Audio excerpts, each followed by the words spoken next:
Roxo Media House. Jeff Wilson started covering the Texas Rangers in 2008, though he'll never forget 2021. Out on his own, he decided it was time to do a podcast, but his wheels were spinning until a nerd came along. There's no going back now. Welcome to the Texas Rangers Baseball Podcast. Here's your host, Jeff Wilson, and the recliner nerd himself, John Moore. Hey, everybody, and welcome to the Rangers Today Baseball Podcast. This is episode number 64, and it is the year in review. This is the end of the year. We're going to wind this thing down. It's been a fantastic year. It has been on a lot of different fronts. Absolutely. I know the 68 wins weren't great, but well, besides that, yes, there's some good stuff. It was as I see it, as the year of change. Absolutely. There was a lot of things that don't look the same as they did on January 1st here today as they do now. Absolutely, especially in that front office where and at the manager level, they made changes there going into it. Yeah. Before we get into it, guys, we figured it'd be fun to go back to some of the best moments of the year and do that. We're going to talk about the big league club and what's going on right now. That's what we have to do. Yeah. Obviously, the two big signings yesterday. This is Friday, by the way, and they introduced Andrew Heaney. December 16th. Yeah. December 16th. They introduced Heaney yesterday. Yeah. What a great – it's really funny to me when you get a mental picture. It happened with Jacob deGrom and it happened with Heaney. They stand up and they shake Chris Young's hand, and it looks like we've signed a 5'8" shortstop. Right. I was thinking yesterday, the press conference was in the media room. Right. So they're on a riser anyway, and our angle, it just looked like he was so short, and Chris Young was so tall, and Heaney's like 6'1" or 6'2". He's 6'2", I think. So's deGrom. But yeah, Chris there is 9 feet tall, and it is kind of funny. But I was really impressed listening to Heaney, and I didn't bring this up, but the only other time I really heard him talk was after Tyler Skaggs died. And he was emotional then. He was emotional, yeah. and he held his composure pretty well. But I mean, what that obviously is not a window into the guy. But to see him yesterday, he was really composed. He had a lot of smart things to say about where he is as a pitcher, and he's from Oklahoma and he's closer to home. Kind of sounds like he's been in L.A. and New York in his career, right? And now he's kind of back home and. I think it might be more his pace, Yeah. But anyway, we'll see. With all these guys, we got to wait and see. But to listen to him, he definitely knows his craft, and it'll be interesting to see how he applies it. Well, what he said yesterday that intrigued me. I mean, he is like deGrom. He's a strikeout guy. He's had a lot of strikeouts compared to innings pitched. But he said something yesterday about. Interjecting a changeup again, possibly to get some more soft contact that would lead to not as many strikeouts, but going deeper into games. Yeah, and that's something that Mike Maddox talked about, and maybe that's something they're telling these guys, even for Jacob deGrom, who's got 102 in the back of his pocket there. Yeah. Let's work this stuff in where you're not having to strike. Strikeouts are great, but strikeouts are really great in a situation where you need the strikeout. Sure. You don't have to go. Darvish used to go out and try to strike everybody out. Yeah. But he was also willing to go 195 pitches if you would let him, but because he had a rubber arm. But you do to stay in these games longer and go longer. You have to understand you can't strike everybody out. You've got to have some soft contact. There's foul balls in there. There's a strikeout is 3 pitches. Exactly. And there aren't immaculate innings very often, and unless you're facing the Rangers, I guess. But it's happened a couple times. So you're probably looking at 5 pitches. Yeah. And 15 is kind of the number you want to be at. So if you can get your 3 outs in 15 pitches, okay, that's good because you're at 105 after 7. But that's not how it works. So they all need to be more efficient. I mean, every pitcher does. Even Martin Perez last year had some times where they were just fouling balls off. But the difference with a Heaney and a deGrom is they can put you away. Yes. So they've got to put out pitch. There's good and bad in it, but right. And a lot of it, the strikeouts or hitters are contributing to it because they're striking out more these days. But go deeper into games. Well, okay, so here's my opinion of what I think. I know there's – look, Carlos Rodon has been signed now by the Yankees. Yeah. A lot of speculation on that. There's still some names out there. I just don't think, Chris Young kind of alluded to it yesterday, maybe if something fell into their lap, but I think they're kind of going into spring training with what they got. Do you get that sense at the rotation? Yes and no. They're going to always improve. I just think that right now, with Rodon off the board, the best is Eovaldi, and they're not in on Real Baldi. The qualifying offer, I think, is a deterrent there, and then there's Michael Wacha, who's has a relationship with Mike Maddox, right? But I think at this point, if they could get a guy on a 1-year deal, they might do it. There's flexibility with Odorizzi. He can be the work bullpen. out of the bullpen. He can be a swing guy. So I think that's kind of a possibility. But they also, they like Glenn Otto and they like Dane Dunning too. And Dane Dunning was your number 3 pitcher last year, yeah, and now you're talking things change. Yeah. But and he has that health thing he's got to overcome. But with the hip, but they're not bad options. They're really not, especially if you can put him down there in the 5th spot and that's the spot you can skip every once in a while. Pick and choose when you use them. And, I don't know. I don't know if they're going to be skipping a lot of guys this year just because of the innings. They don't want to put 300 shortfalls. Innings and 200 innings on those top guys. Yeah, but it's. I wouldn't be surprised at all if they signed another pitcher who people have heard of and who contributes significantly in the rotation. But they do need to kind of get some other things shored up before it's too absolutely. late. They've got some bullpen issues to address. Yeah, they're still looking for the bat. Yeah. Look with what's out there. Let's be honest. What's the biggest name out there right now is Swanson, who hasn't signed yet, but he's not coming here. No. As far as outfield goes, I guess if they wanted to go with a DH type bat, I mean, you still got Nelson Cruz and JD Martinez. I don't know that that's anything they're willing to. I think they're wanting to stay younger. I think DH is changing. You don't have a full time DH anymore. You got to rotate guys into that. Right. Garver is a great DH, but he wants to catch more. Well, and I there's no problem with him catching. I mean, right, he's a good catcher. Yeah, he's okay. Yeah, I mean, he's there are guys who are better when they play defense. Sure. And anyway, I would think Michael Conforto's probably a 2-year deal. I think is what Scott Boras said. Of course, there's Joey Gallo, who we're both on board with. Absolutely. 1 and 10. And just because you sign a guy doesn't mean you have to play him every day. No, so you don't. Not at that price either, yeah, especially. And you can pick and choose and put him in positions to succeed. But I think that those are the 2 bigger names, and I would think that the Rangers wouldn't want to skimp, and no, but you got to whatever is on the market is kind of what you're stuck with, and there is the trade possibility out there, but I don't think Reynolds is coming in. But I mean, I don't even know how to forecast trades. I'm sure they have guys who have targeted and who they've heard scouts from other teams talking to Ranger scouts about, this guy's unhappy, or whatever. Absolutely. Or, we got to trade this guy because we're not going to be able to afford him in 3 years. Stuff like that. Right. Who probably isn't on anybody's radar, but it will happen. They will eventually sign it. Another bat's coming. Yeah. A couple of names on the trade market which have popped up. Obviously, Reynolds. Everyone's talking about Reynolds because he's apparently let Pittsburgh know he's unhappy. Verdugo was a name that popped up again from Boston. Might be a little more affordable as far as what you'd have to give up for him. Who are fine. Both of those guys are fine. I tell you, for Reynolds, who I like, but he is not a superstar player enough for what I think they are going to want, and rightly so want for him. Yeah, he's an all-star. He's had some. If you look at his numbers, they're pretty good. And you got to think, boy, playing on a crappy team for the last couple of years, does that wear on a guy mentally? And sure, and I'm sure it does. But I don't know. Yeah, I when you think of like who are the best outfielders in baseball, right?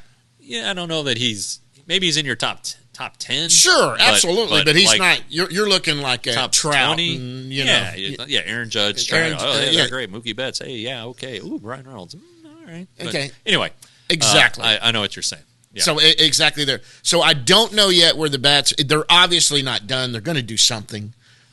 Chris Young said that yesterday. They're focused on more. They're so close to an A in my grade book. It's just one move away for getting an actual A in the grade book. But what we wanted to do with this episode, guys, is we're getting close to the holidays here. Christmas is next week. People are starting to travel around, and we figure we wouldn't even try to get a guest. Let's have a year review and have fun. And we got to think about. Let's talk about what happened this year. This podcast went a long way. Rangers Today went a long way. Yeah. First guest we had in 2022 was Jack Leiter. Yeah, it's still our most listened to episode. Exactly. Yeah. And we had him on Zoom call. That was back before we had the studio. During this last year, we opened up this, which has been with Roxo Media. This has been fantastic. Yeah, we didn't open anything, John. We just kind of moved into here, with Roxo Media House and those guys helping out with Frogs Today, and then they I was kind of a package deal. I could cover TCU and do the Rangers, so. Me too. Yeah, I was exactly. the package that came with you. Well, here. John, you started this whole thing in August of 21. I give you all the credit in the world for that. I didn't do shit. I just kind of showed up, but you're the one who had all the equipment and everything. So I had the desire to do it and had for a long time, even at the other place, although they kept saying it couldn't be done, which is why they don't even cover the Rangers anymore. Sure. They're just not capable of doing anything. If y'all don't know that, good. Guys, that's how this thing... Don't subscribe to the Star Telegram. No. If you're looking for Rangers coverage at the Star Telegram, you're not going to get it. And we are Tarrant County based. Yep. And I know we don't show up on your front porch every day, but what shows up from the Star Telegram is garbage anyway. Yep. So, we're cheaper. Absolutely. So we can't get to your doorstep every day or wherever your newspaper ends up. Ours used to end up in the grass a lot. Yeah. And it was so light because there was nothing in it that if it was windy, it would end up in the middle of the street. I'm not kidding you. Anyway, we can get to your inbox, so you can just. That's the way everyone's reading them today, anyway. Yeah. And this is not a joke, guys. So look, I write some stuff and help out, but not much at all. I'll have stories, and whether he uses it or not. But this is a professional writer here. It comes every day, every morning. I have a cup of coffee. I read what comes in my inbox from that.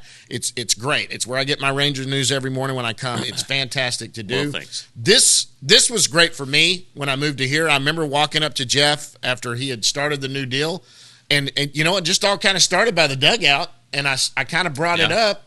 And because I was looking to get you to come on the old podcast, and then I kind of thought I've always wanted a co-host. And so if you want to know the story, and so we just kind of talked about it. Then the next time we were there, we really started getting into the conversation. And I said, well, you know what? I had some deals I needed to work out. We got that cleared up with John and Rich and all of that. And then I said, let's do it. I can't remember. I came back. It was right after my son had gone through all of that stuff. Oh, that's right. Yeah. And we came back, and here we are. Best move I ever made. This has been great. Well, good. Yeah. And we keep getting really good guests. And Jack Leiter obviously started it last year. I talked to him this week or exchanged some texts. He was finishing up his finals at Vanderbilt. So maybe we can get him to start next year again. Maybe we'll make it a tradition. But I don't know. We'll see. But point is, this show's been great because we get a lot of guests, and they seem to have a good time. The Rangers, big thanks. They have been really good. Yeah. But we learn a lot about players, minor leaguers. We had Jonathan Ornelas on, and lo and behold, now he's on the 40-man. So it's good stuff, I think, on this show. And we try to be somewhat timely with our news, and right. So when you kind of look at Bochy's last year, hired, he comes on the show. Our first guest in studio was John Daniels. Right. Right before that, we had Chris Woodward, who was in Toronto for the season opener, and so they're not with the team anymore. And, right. And after Chris and John both were fired, we had Tony Beasley on. Yep. Right away, they were in Minnesota. Right. So we talked to him. His head was still spinning a little bit, I think. And then JD's replacement came on. Yeah. We've had Chris Young on. They hired Bochy. Bruce Bochy has been on. Jacob deGrom has been on. Andrew Haney will come on. Andrew Haney, we'll try to get him. I think he'd be amenable to it. But So like I said, kind of this has been a year of change, and so out with John Daniels, who'd been around since 2000. Well, he'd been the GM since 2005, but had worked in the organization prior to that. Chris Woodward, I still don't think ever got a fair shot. No, but I think that enough wasn't happening on the field this team probably should have won more than 68 games. You can talk about the one run loss record. They're probably and the Pythagorean stuff and all that garbage. They were a better team than 68 wins, but now though they've really stepped on the gas and with they've done what they've said with DeGrom, but the manager, Mike Maddox, the pitching coach, Andrew Heaney back here, they worked it out with Martin. I know he took the qualifying offer, but it would have been baseball malpractice had they not re-signed him. So and Chris said this yesterday. When he thinks that every night the Rangers are going to have a chance to win because of the rotation, and if you look at the rotation this year compared to 2021 and 2022, or the rotation for 23, heading into the last two seasons, it's just mind-boggling how much better it is. Crazy. So that's part of it. You win with pitching. So, so we had these changes, and outside of Doug Mathis, who's the former pitching coach who lost his job, we had all the guys on the show. So we've pulled some stuff and kind of look back at the year and changes, and also, but one other big change, Nate Lowe. Yes, how he developed into a Silver Slugger winner. Yep. And so we had Nate on too. That was a tough one because of the we had some Wi-Fi issues. Oh my God! Was he in Seattle? I think he was in Seattle when we had him on. When they're in Seattle, we're not having anybody in Seattle on the show. So anyway, yes.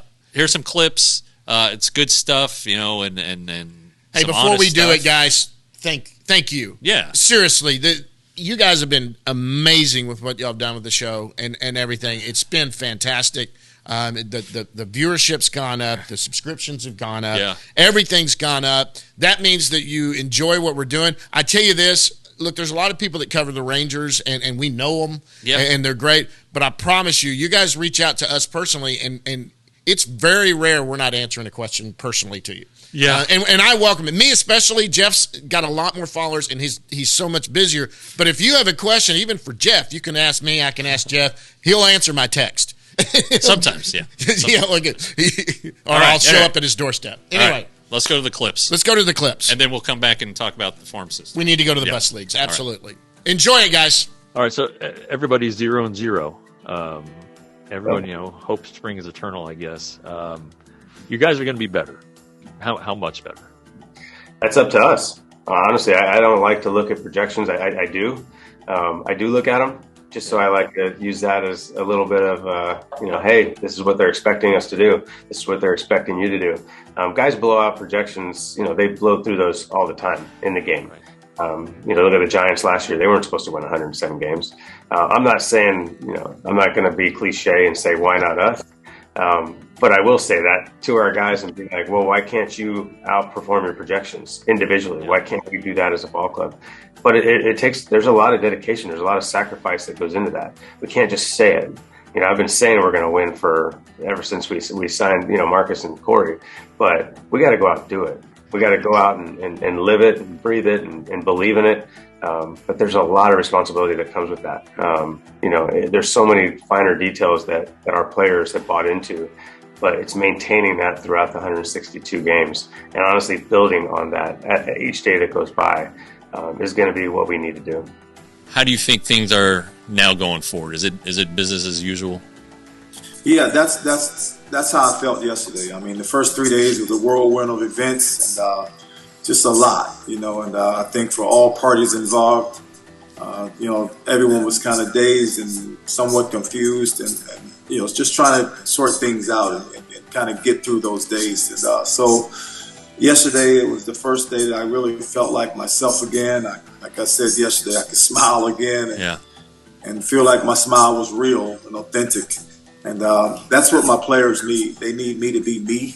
And, that's what they loved about me, and that's what they've embraced about me. And so, I've got to continue to be true to who I am. And yesterday I felt like that's who I was. I was able to I feel like I could contribute to the energy and to the purpose of the day. And so it was a good day yesterday. We started by celebrating Martin Perez's 10 years. And we did that as a team. And so we started on a high and we finished on a high. Right. Yeah, so it's been a couple weeks since the moves. Are you feeling that you are in a good place? Are you all the shock and awe is over with? Yeah, I mean, I think more or less, yes. I think just making sure that as an organization, we've obviously undergone a lot of change over the last couple of weeks, and making sure that we've tried to create some stability, make sure everybody knows that things are still looking up, the arrow's pointed up. We have a lot of great things happening. We just need to focus on doing our jobs, finishing the season strong, both at the major league level and through the player development system, and keep focusing on what we need to do day in, day out to really make our organization a step closer to being a championship team. So, I think that it's required some time, some effort, a lot of conversations, but we have great people here. It's one of the great things about this place, and I'm happy to do it. And it's part of the job. So it's been a good couple weeks, been able to connect with a lot of people, and we're in a good spot. Look, we talked a little bit about it the other night, but not everybody has clubhouse access. So talk about your season. And now that it's over, what are your thoughts on what you accomplished? Man, great season, man. I think everything that I just, have on my mind early in the year, I just done during the season. So, I'm really happy to talk to you guys about my season, and I think I put everything together and trying to do too much during the game or at the field, just trying to enjoy my days and trying to, not trying, but always talking to the younger guy to how is the process and what they need to do to be better and not just as a pitcher, but I think as a person, it's important too. It was an amazing season, and I'm glad to be have the opportunity against with the Rangers and have the season that I done. That was really good, man. Well, and you mentioned, Chris Young came to your house for 7 hours. What was it that he said? And was it a good back and forth? Did you guys order out? Drink a couple beers? It seems like, geez, 7 hours is a long time. Yeah, we talked about a lot of things. My wife actually, made lunch and the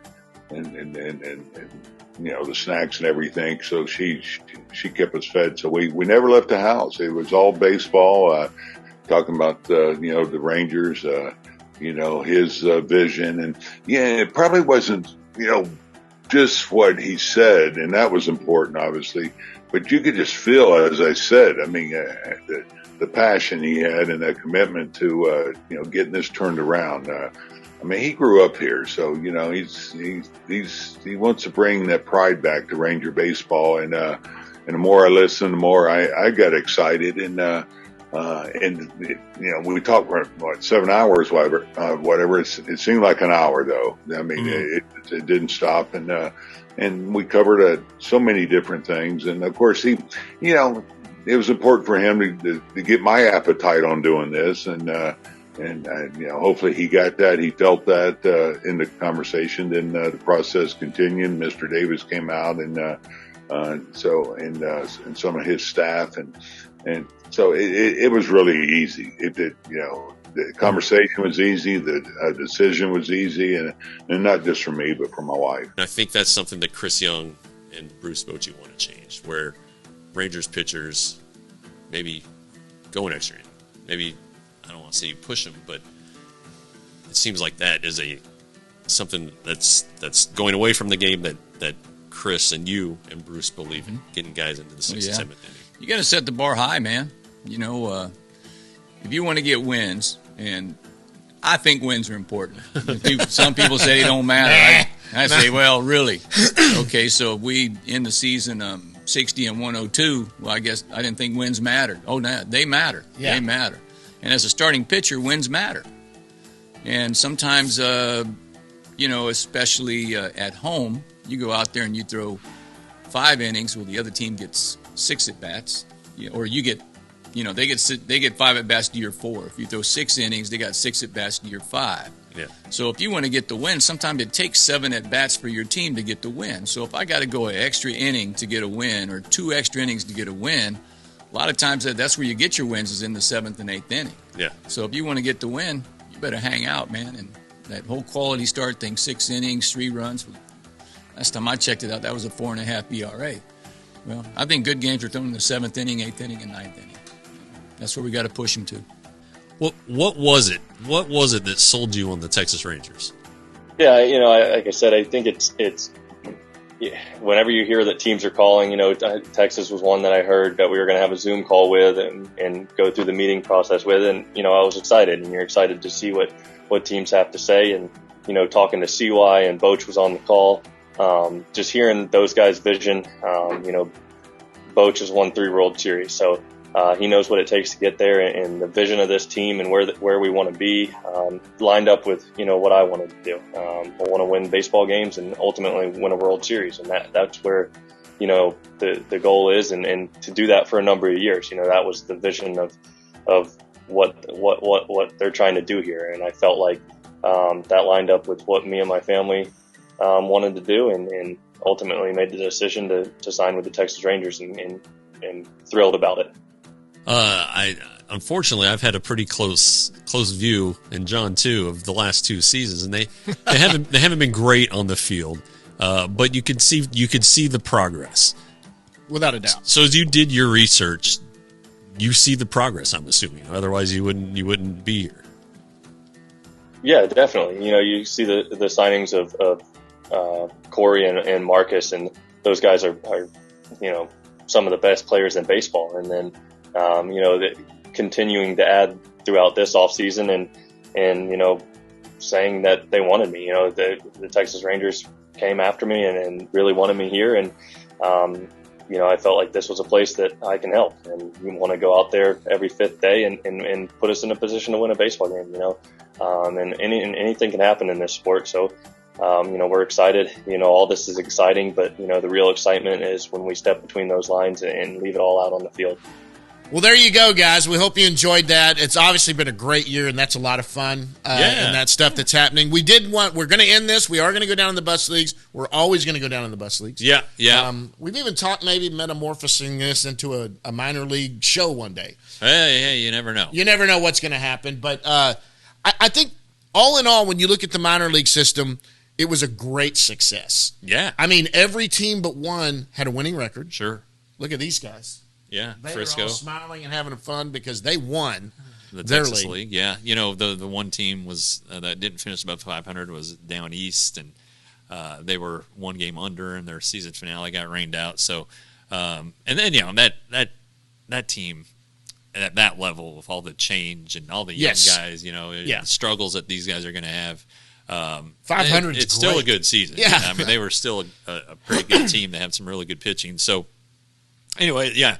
The big league team isn't winning, but there is a belief that you learn how to win in the minor leagues. Absolutely. And you find the extra juice, to get through a game, whether it's adrenaline or just recalling how you got out of a situation earlier in the year, and right, and learning how to win, and it's a real thing, and so I think that it's a significant. I know the Rangers think it's a significant deal with all the success they had, right? And you kind of look, overall, a lot of development took place. I know some people weren't thrilled with Jack Leiter, his final numbers, but I think the Rangers, this is, he got challenged, and he's such a cerebral, heady guy that they think that this is going to benefit him. Absolutely. Ross Fenstermaker sat in this chair and yes, and said as much. So it'll be interesting to see what he does next year and how these things translate. But he's still a top pitching prospect. I mean, there's no way to judge him just on this year. Again, the most challenged he's ever been on a mound as far as the quality of hitters he's facing. And when you look at the league ERA in the Texas League, he was right around it. He struck a lot of guys out. Yes. I think he learned that, these hitters are you have to pitch in the strike zone. You have to be good in the strike zone, and I think that he's going to put all the pieces together. So we'll see what happens with him in 2023, but you got this guy. It's been a couple weeks since we had his photo, so I figured people were missing him. But my number one prospect, Evan Carter, who at basically it was his age 19 season. I know he turned 20 in August, but what a year he had. He kind of showed everything that the Rangers thought they had when they drafted him, and we had when people were rubbing their heads and going, "Who is this guy?" Yeah, we had Jim Callis on, and Jim will be in the clips here in a minute, but he just praised the top of the Ranger system as the best in baseball. And, right. Maybe, we'll see what happens. They all have to get there and do something first, and they're not all going to pan out. I know, and they're not all going to pan out for the Rangers. So there's going to be trades. There's going to be things that happen that it just isn't going to work out. But at least with the Rangers, but the farm system right now is, this will be my 15th year covering the team, something like that.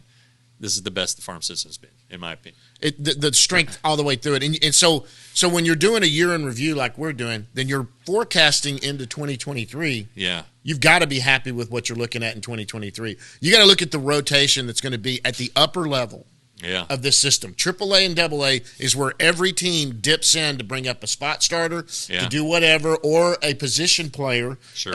In case of an injury, they always dip into AA, AAA. They're never going to go down to low A.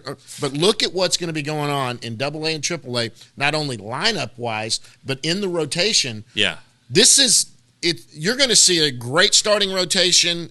If Leiter goes to AAA, you're still going to have a wonderful rotation in AA. Sure, and then we haven't even mentioned, where's Kumar Rocker? Absolutely. Where does he? He's older than Leiter, right? And what he went into the Arizona Fall League, Arizona Fall League, had some success there, getting used to it again. If you want to look at one pitcher and say, oh, he had a down year or whatever, I think you're more concerned about maybe Wynn, than you are Leiter. Leiter.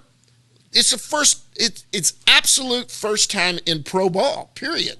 Wynn had been successful all the way up, and I think for Wynn it just got away from him this year. He still finished with his innings. He didn't skip many starts at all. Yeah. I mean, when the season started, Cole Wynn was the fourth youngest player in the Pacific Coast League. Right.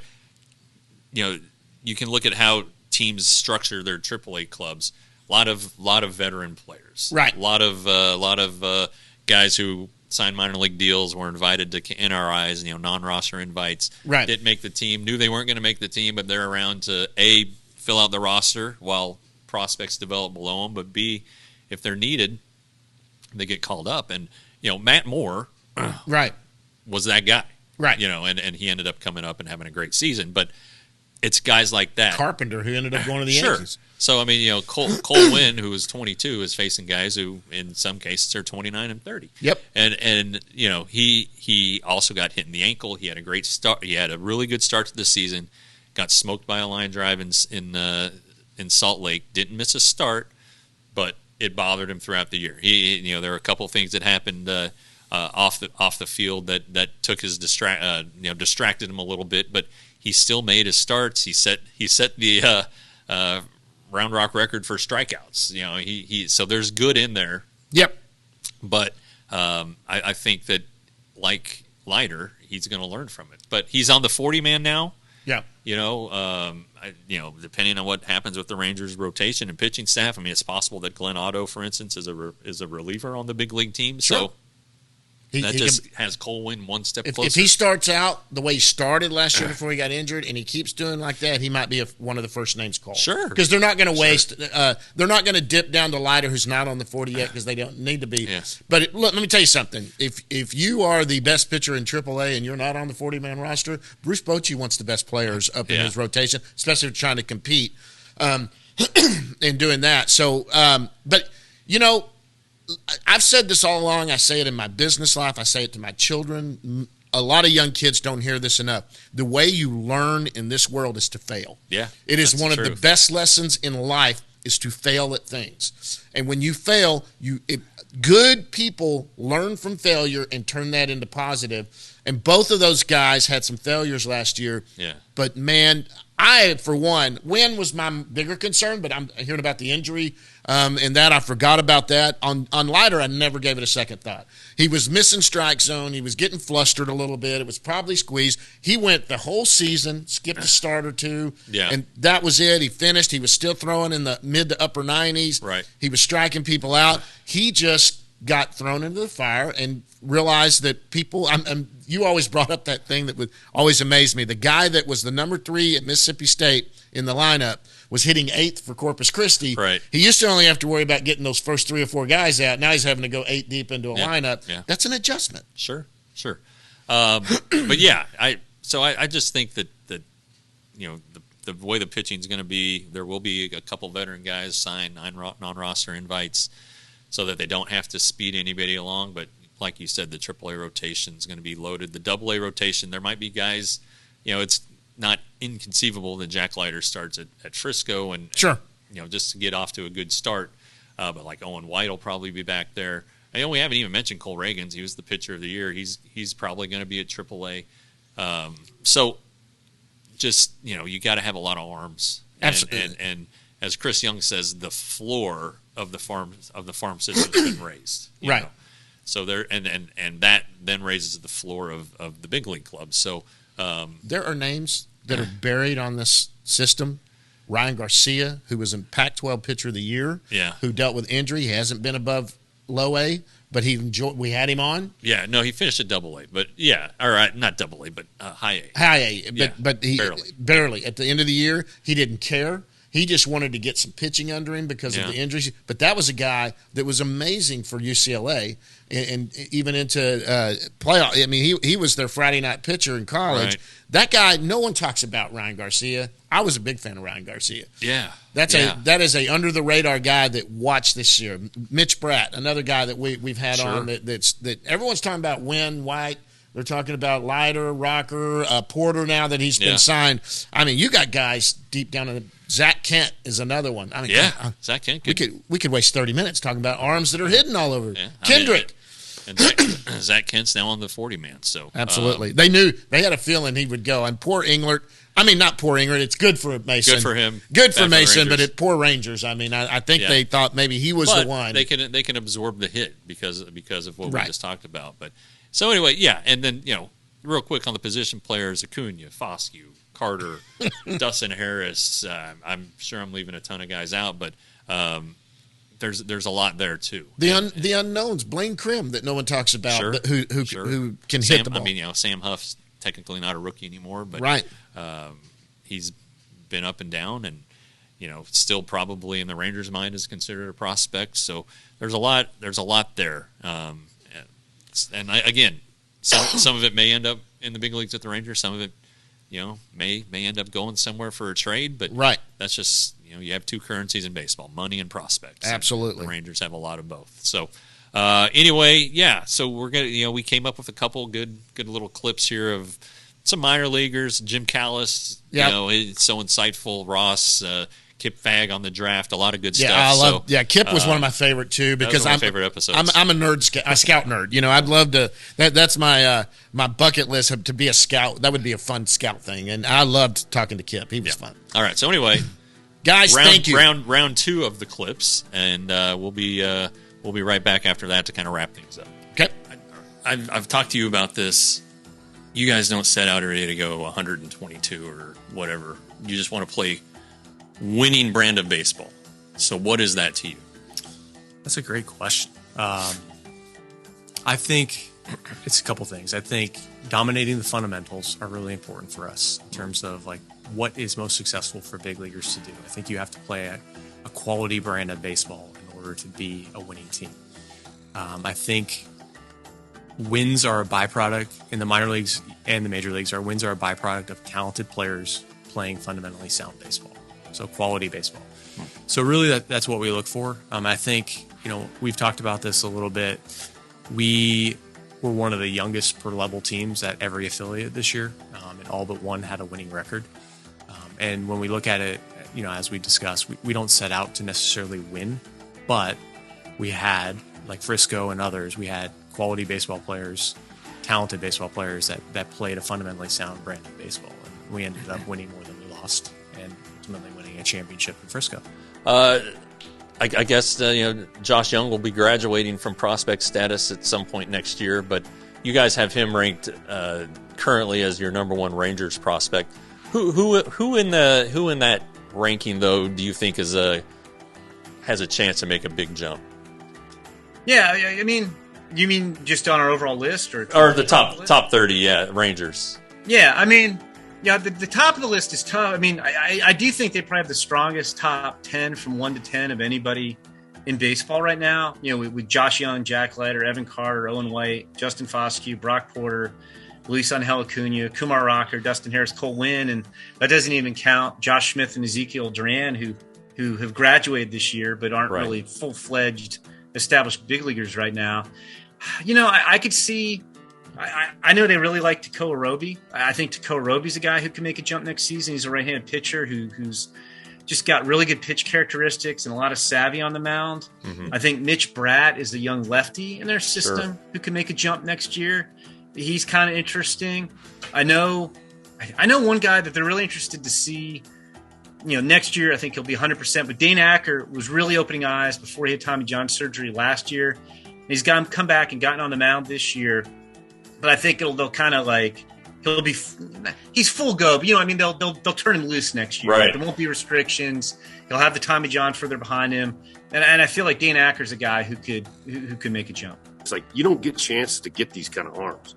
I mean, I didn't have any idea or any thought that we were going to be a player in this. And obviously you pick 3 and you don't pick till, the fourth round, pick 109. And there's certain players that we deem as like tweeners. And he being like high on that board. And when we had the opportunity to select him, it was like, it was almost like, in La La Land, because you didn't think there's any chance of that going in. Yeah. I mean, you guys got arguably the 2 best pitchers in the draft. I mean, that's, and to do not much argument there. I think to do it. Yeah, I mean, the way you guys time will did tell. it's I mean, they're still amateurs, and they have neither of them have thrown a pro pitch. So, we feel like that. Once we, obviously taking them and bringing them to be Rangers, we think that too. But I mean, there's development left for both of them. But we think that the makings of 2 monsters, so to speak. Sure. Look, when John mentioned it right off the top, Baseball America has you as the Rangers' top prospect. When you hear something like that, what goes through your mind? Man, honestly, I try not to put too much focus on that or pay too much attention to it. I mean, that's just somebody else's opinion of me. It's not my opinion of me. So honestly, for me, I try not to give it too much merit or too much value. Just kind of keep trying to do what I'm doing and worry about where I'm at right now. What did you think of Jack's season? I mean, you just said challenge wasn't necessarily performance based. Yeah, I think in Jack's season had some positives and it had some growing opportunities as well. I think he would be the first to say he underperformed his expectations and he learned a lot throughout the course of the season. The things that we challenged him on, I think he did a good job in terms of understanding his strengths better, where his fastball plays in the strike zone. It can play in all areas of the strike zone, but where it most effectively plays in the strike zone. And enhancing the slider, the development of the slider was a big positive for us this year because we see those 2 pitches as the key to his success moving forward. I think the areas in which Jack was disappointed or would like to improve upon are probably commanding the baseball. And ultimately control as well. Command is a more refined version of control, but I think he'd like to get ahead, stay ahead, and finish a lot better.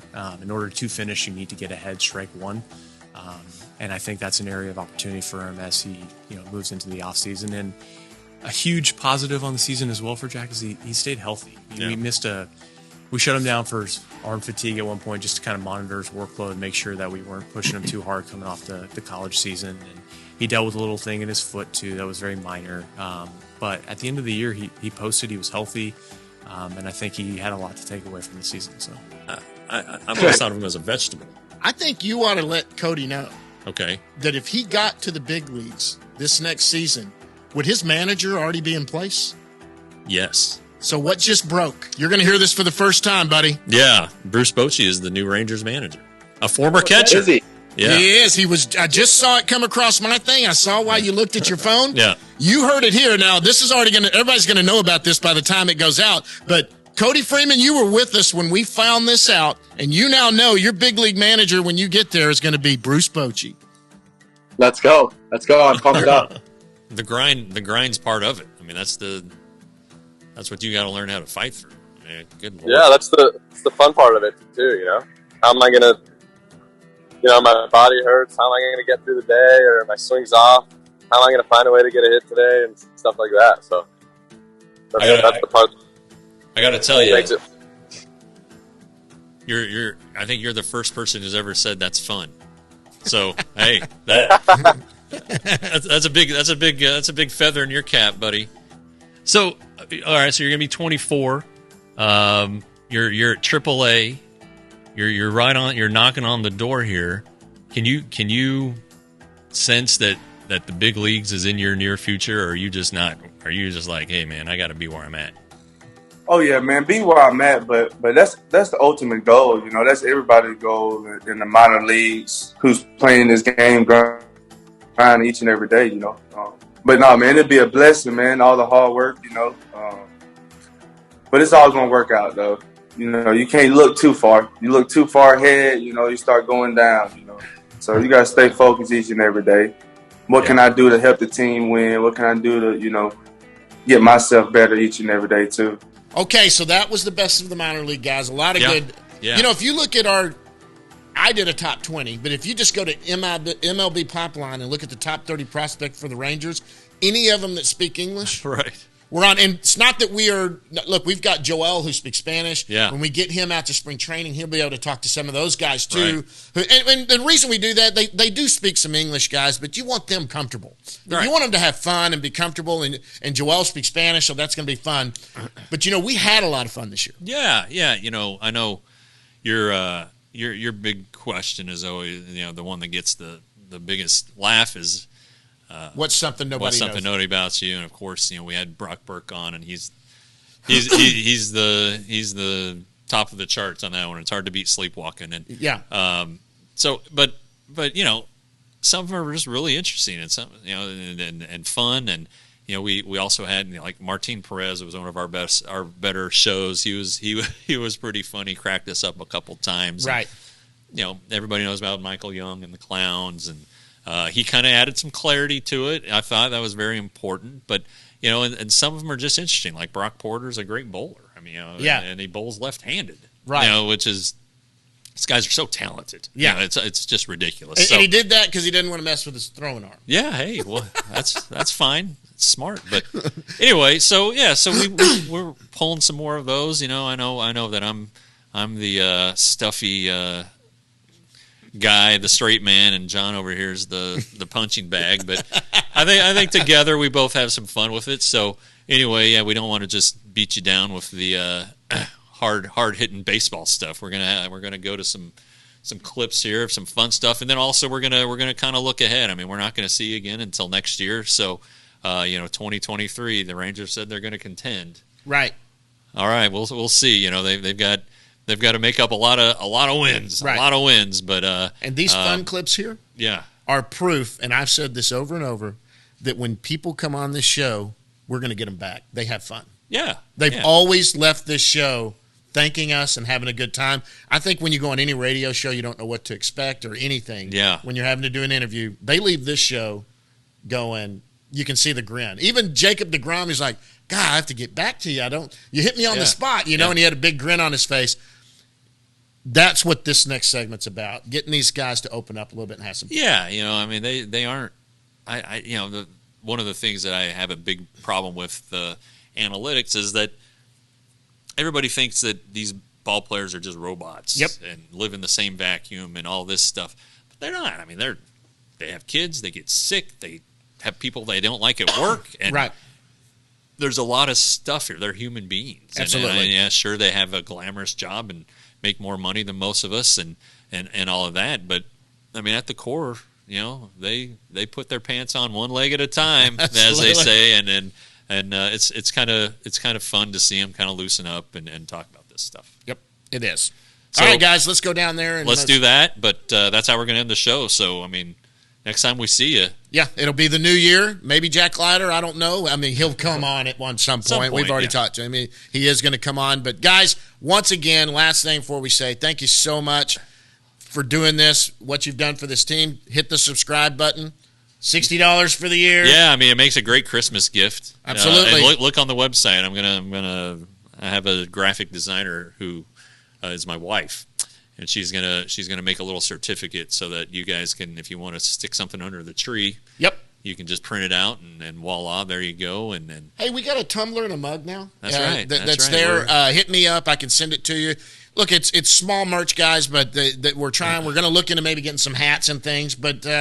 That's just it's maybe in the future here. If you guys are up for it, let us know. We're a fledgling startup company here. And, exactly. We're having fun with it. So I mean, it's not like we're having to pay the bills with this, but it is fun, and the more that subscribers and to both Rangers Today and the YouTube channel, the more we get to go out and do fun stuff like go to spring training and absolutely, and maybe stay an extra day, or something. And you never know what's going to happen when you're at the ballpark in a given day. So, like John said, thanks. I don't want to steal his line, because you can't do it, guys. We're heading into 2023, and in 2023, we will see you at the yard. I mean, apparently it's pretty scary.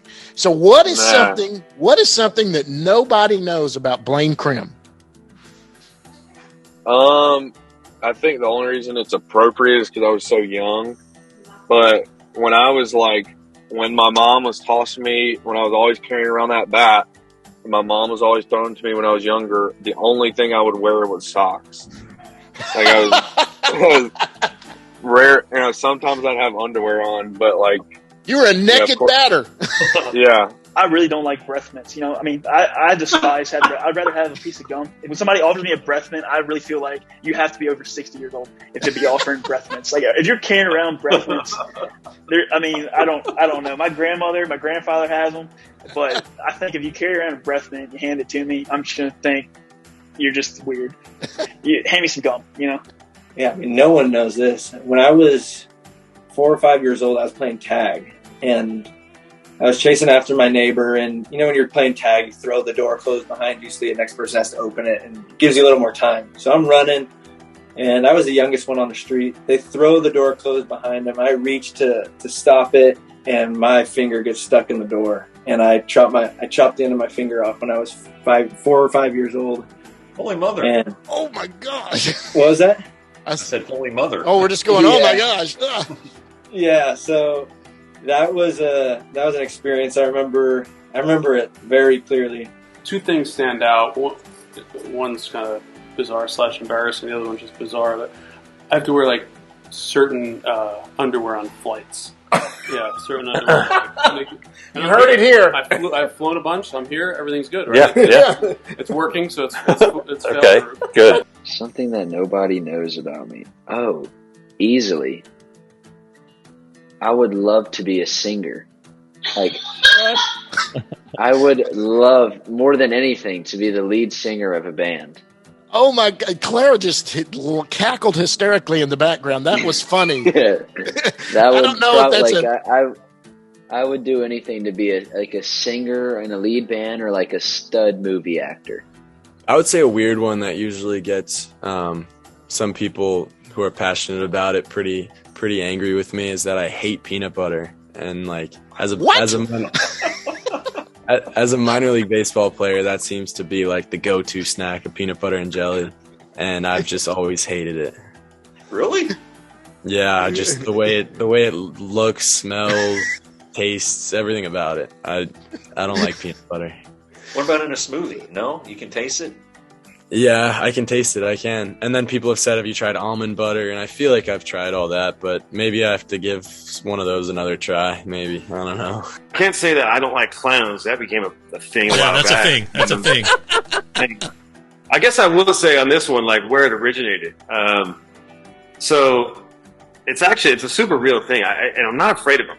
there's a big difference between not standing something and being afraid of them. I'm not afraid of them. But it is real. Like I freaking hate them. So when I was a kid at my grandfather's house, I got pictures on my phone that maybe I can show you guys at one point. Actually, it was my uncle's house. Sorry, I'll make this really quick. He had pictures of clowns all over the house, right? So I got a picture of this thing right here, this thing right here. I got family photos. I got all kinds of crap in my house. It's clowns everywhere. I remember walking it every freaking time, every holiday, every birthday, everything, every first communion, baptism, all this stuff. And I'm looking around, I'm like, what the hell kind of prison of terror am I in right now? It was, and they were like all kinds of clowns. It was ones, you know, that you can see like squirting a flower in the water, the pan face, all the stupid, and then some really creepy looking ones too. So that's kind of where it originated, and it really, really kind of came full force when I went to the circus, like in high school, and I hadn't really thought about it much at that point. And then, sure enough, I had this. I'm having a good time, and then all of a sudden, the clowns came out, and I'm like, these effing things, dude. If I ever like get squared up by one of these things, it is on. I don't trust them. I think they're evil, dude. And the guy who like plays them, I don't just consider him to have like, that's not your normal gig. I think you're doing stuff on the side. I think you're robbing cars. I think you're selling meth. I think you're doing all kinds of weird stuff on the side to cover up for your clown gig. Yeah. There's document. I mean, the most infamous clown of all time is John Wayne Gacy. I mean, you might be onto something, Mike. I tell you what, you might be right.